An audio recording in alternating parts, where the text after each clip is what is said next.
Do you remember? When we'd bike to my house after school and spend hours looking at the data, poring over graphs and charts, making remarks about low-income areas and population growth, eating the Little Caesar's deep dish pizza my mom ordered and sipping Dr. Pepper out of curly straws. Those were the days, but I knew they wouldn't last long. That's why I made sure to cherish them, to spend as many waking hours with you as I could.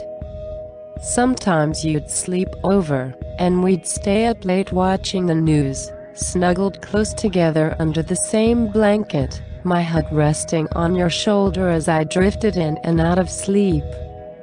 It's moments like that that I hold on to now that you're gone. I always knew you weren't meant for all this. Knew that you'd be going somewhere else. I knew your plans, your dreams, your goals. And I helped you achieve them. Maybe that's my biggest regret. Helping you. It's certainly the biggest sacrifice I've made. But I had to do it. Because I loved you. I still do. I remember the first time I saw you.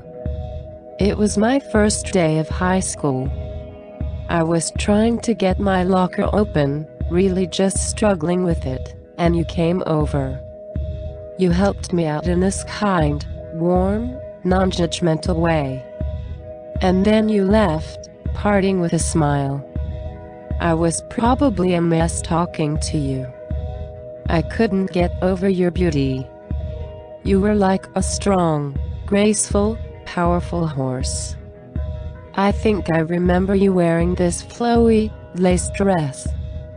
The way you moved in it made you look like a forest spirit. After that day I couldn't stop thinking about you. We were in a class together second semester. Pottery, I think. That's when I started talking to you. I know, right? Me talking to you. But I was the one who approached you first. I usually don't initiate things, but you had this sort of magnetic energy that I couldn't resist. Plus, I was deathly afraid I'd never get to know you. So I introduced myself to you. Came over and said hi. After that we just hit it off. I remember looking forward to that class every day, filled with excitement to talk to you while we molded clay into pots and plates. I liked you.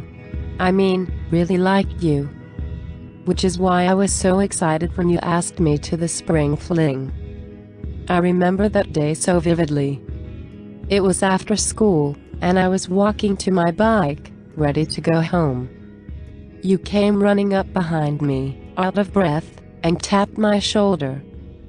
I turned around and you tried to stand all casually, like you weren't huffing and heaving. I said, "Oh, hi. What's going on?" You said, "Oh, just saw you walking and thought I'd say hi." "Oh, cool. Well, hi. Good to see you," I said, and started to walk towards my bike. "Wait," you said. "There's actually something I wanted to ask you." "Oh," was all I could say. I stopped and looked at you. "So you know the spring fling is coming up?" "Yeah." "Well, I was wondering just to see, if you know." I cut you off right there. "Yeah, sure, I'd love to go as friends." There was this pause, this frozen moment in time. I looked at you and I could feel your heartbeat and you could feel mine. You said. My pupils dilated. "I was thinking of going, not as friends," you said. I didn't know what to do, so I just said, "Oh. It's okay if you don't want," I cut you off again. "No, I'd love to go with you as not friends." I stepped closer to your body and put my hand on yours. I smiled and you smiled. And then we laughed. And I stepped back, still smiling, Hey, I was also wondering if I could come over to your house tomorrow after school, you said. I'll have to check with my parents, I replied. Well, you said, see you tomorrow. Bye, I said as I walked toward my bike, waving. You waved back, and walked in my same direction. We laughed as we passed each other, and I watched you walk away, smiling. And then I biked home with this warm feeling inside. The next day you biked with me to my house, and that started a tradition. You told me your ideas and your plans pretty early on. After that, we started to collect data, conduct research, identify possible solutions. We'd search through book after book, read paper after paper. We'd go to the library and look through the microfilm. We'd go through old newspapers. We'd interview professors of quantum physics and theology. But still, after months and months of looking, we'd find nothing. The data was inconclusive. When we tried just about everything we could, we realized we needed to approach this problem from a different angle. A new perspective.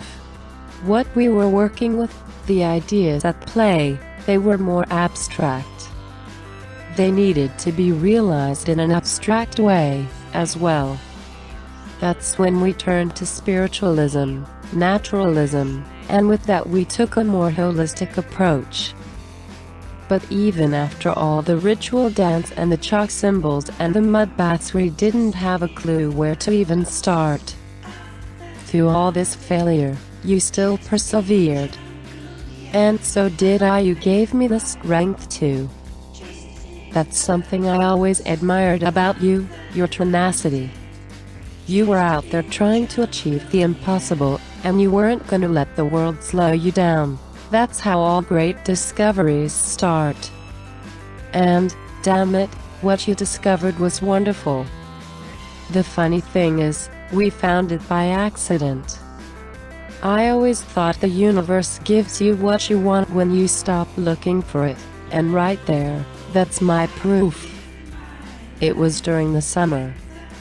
The sun was bright on that day. It was hot out, hotter than usual. It might have been the hottest day of the year. Because of the heat, we decided to go and swim in the lake. I can remember looking at that brown lake water and thinking, there's no way I'm swimming in that. And there was the cold of the water, too. And the bottom of the lake felt slimy and gritty. But we got used to it. After that, it was pretty fun. We swam down the lake, just seeing where it would take us. We saw the different scenery that lined the banks. Trees, sand, paths, even some hikers or runners. Sometimes they'd wave to us, and we'd wave back. We swam and floated along peacefully. Until the drop. The lake had turned into more of a river or a tributary at that point, and it was beginning to transform into rapids. We didn't fight the current early enough, and before we knew it, we were dropping. Do you remember how it felt to go over that waterfall? I can remember the terror, that fear in my body as I fell through the air. That dropping in the pit of my stomach. I'm sure you were scared, too. But then again, you were always the fearless type. I do remember that you didn't scream on the way down. That always struck me as odd. I mean, I couldn't control myself. I just screamed and screamed. But you seemed tranquil in your fall. Maybe you knew what was to come. Maybe you were just conserving breath. I don't think I'll ever know. The last thing I remember is falling before I woke up on that shore. It was right there next to the waterfall, and I remember looking up at the falling water from my position on the ground. The fall looked so intimidating from that muddy, grassy shore. I marveled at the fall for a few moments, before realizing you weren't there. I stood up and looked for you, turning my head and body this way and that. I finally saw your body slowly drifting onto the shore a dozen or so feet down.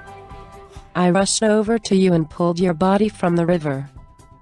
I checked your pulse. I started to cry. I went through the motions of CPR. I pounded on your chest and breathed into your mouth. And then you sprung back to life. You sat up quickly and coughed out water. You coughed and didn't stop coughing for what felt like a whole minute. Then you spoke through wheezing and tears. You said, "I've found it." "Found what?" I asked. "The answer," you said, and you stared into the sky. "There's a path I can follow to get there." "Where is it?" I asked. "In this town," you replied. "How do you know?" I asked. "I saw it. As I was floating up, out of my body and over the town, I saw the path. It ends at the top of the hill. Starts in Old Town. I have to follow that path." And so we made the plan. Drew the diagram. Went over the data, over logistics and variables. And then we waited for a night with a clear sky and a full moon. That night came a week from the day after the discovery. You biked down to Old Town. I sat on a bench at the top of the hill. It was in a clearing surrounded by trees. The pale moonlight shone on the grass. The air was cool and crisp. Everything was set up right. And so I patiently waited for you to arrive. It felt like hours before you showed up. Really, it was closer to 15 minutes. Around 10:30 p.m., I saw you begin to ascend the hill. You were moving at an incredible speed. You had started in Old Town, weaved your way through the tall buildings and alleyways of Northeast Quadrant, ran through the cement flats of suburbia, scaled the steep hills of the Wallachia district, down again through back alleys and neighborhoods, and finally to the ancient woods in Southwest, to the top of the hill. You were traveling at upwards of 60 miles per hour. I don't think I'd ever have been able to predict what that would look like. You were on fire. Your feet were burning up. Your body was so upright, your posture so rigid. Your limbs were a blur. Before you hit the peak of the hill, I could already see the damage in the purple tips of your fingers and your bulging red eyes. The second I saw you, I began to cry because I knew you were gone. But I knew it would be selfish to stop you. So I let it happen. You reached the peak of the hill, the center of the clearing. The moonlight struck you just right, and your skin was illuminated in blues and purples. When you reached the summit, you stopped. And you stopped hard. It was like you had hit a concrete wall. You crumpled, but not in a way that gravity would normally allow. You were frozen midair, broken and breaking. You began to compress like a can in a hydraulic press. Like you were deep in the ocean, feeling the pressure. I could hear your bones crunch and I screamed. You smiled the whole time, and the whole time you looked up at the sky. You were crushed completely, and I could see you pass through the barrier. All that was left now was this husk. This broken flesh body. I stood over it and cried and screamed and lied down in the grass next to it. I looked up into the sky hoping to find you on a shooting star. The sky was black that night, save for the moon, which was directly overhead. Its light poured over me like a nurturing milk, and I fell asleep. I woke up 90 minutes later from a dreamless sleep, and stumbled my way back home. Over the next week the missing posters went up, the search parties went out, and the tears were shed. A week after that, the body was found. I didn't go to school for those 2 weeks. Instead I cried in my room with the lights off. The cause of death was ruled to be a bear attack. We had the funeral 2 days after that. You were sent off down the lake in traditional Viking fashion, as per your request. I had the honor of shooting the arrow. I hit the raft, thanks to the archery training you gave me, and it exploded in flames. What a magnificent way to go out. Fit you perfectly. I hate to say it, but by the end of the night the funeral was fun.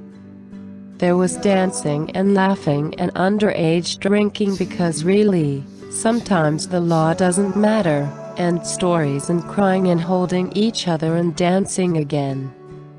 It really was what you wanted. A celebration of your life.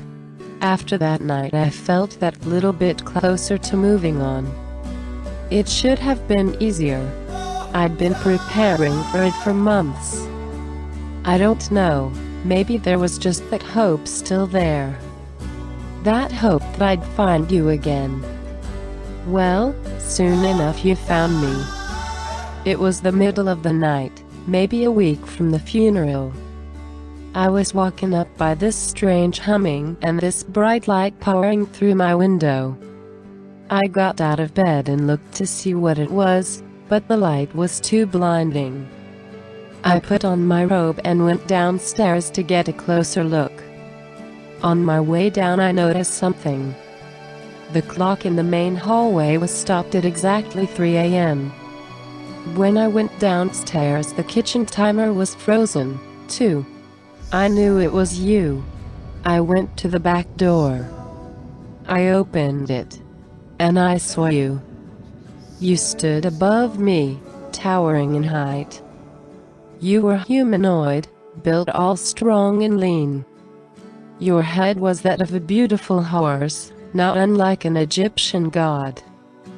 Behind you there was a blinding light that seemed to cut through the fabric of reality. "Hello," you said to me. "Hi," I replied. "I made it," you said with a smile in your voice. Woohoo! I cheered and put my hands in the air jokingly. There was a silence. "It's good to see you again," I said. "You as well," you replied. I smiled. But I knew there was more here than just a simple hello, goodbye. "Why are you here?" I asked. "To see you again," you replied. "But there has to be more," I insisted. "Well, I mean I really missed you," you said. I paused for a second, realizing. "How long has it been?" I asked. 10 years. Another silence. And then you said this. "I was thinking, after all this time, maybe you'd want to join me." You knew I couldn't. Not then. Well, I'm thinking back to that night. I'm thinking maybe I'm ready. Maybe it's time to take me. I see things at the diner all the time, you know. I saw this guy today, even. Looked like he could eat children. I'm telling you, there's something starting. Something dark brewing just behind the mountains and the clouds. Somebody somewhere opened some door and let something terrible out. Which is why I need to talk to you again. Why I want to join you up there. Hopefully I'm not, like, 30 years too late.